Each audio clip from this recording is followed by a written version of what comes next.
Bien, chers élèves, dans le cadre de cette vidéo, nous voulons donc connaître comment trouver la nature et les éléments caractéristiques de la composée d'un demi-tour et de réflexion de plan.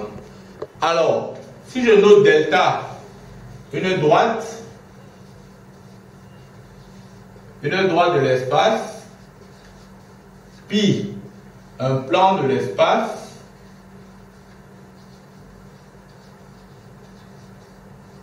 pour être capable de déterminer S delta en S de pi dans votre salle de classe, il faudra au préalable que nous ayons des hypothèses qui soient bien déterminées.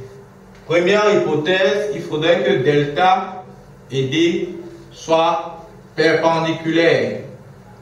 Deuxième hypothèse, que ces deux orthogonales, perpendiculaires, orthogonales. Orthogonales d'abord ici, perpendiculaires par la suite, parce qu'il faut que les deux là se coupent. Il faut que les deux là se coupent en un point A pour que vous puissiez déterminer la composée entre un demi-tour et une réflexion du plan. Autre que ces cas-là, ça devient très compliqué. Restons simplement dans ce cas parce que l'ensemble des exercices qui vous seront posés ou bien des questions de cette nature qui vous seront posées seront bien encadrés dans le cas de cette hypothèse.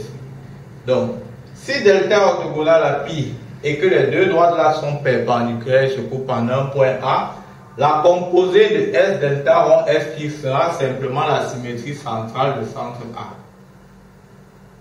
Donc, n'allez pas dire que j'ai dit qu'à chaque fois, ça sera la symétrie centrale. Non. Ça sera une symétrie centrale du point A, dès lors que A est le point d'intersection entre l'axe delta et le plan, première chose. Deuxième chose, dès lors que delta et pi sont orthogonales. Moins orthogonales, voilà. Une fois qu'on a donc ces éléments-là, vous allez pouvoir déterminer la nature. Autre que ce cas, ça devient très compliqué.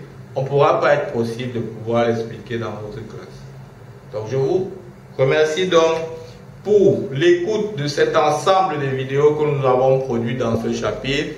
J'espère que cela va vous aider dans vos apprentissages, dans la résolution des exercices de ce chapitre. Je retiens que ce chapitre n'est pas très compliqué. À 80%, si vous maîtrisez bien le cours, vous n'allez pas avoir de difficultés à la résolution des exercices que vous aurez à traiter. Je vous remercie une fois de plus. Je vous dis à très bientôt pour de prochaines vidéos concernant de nouveaux chapitres. Bye bye.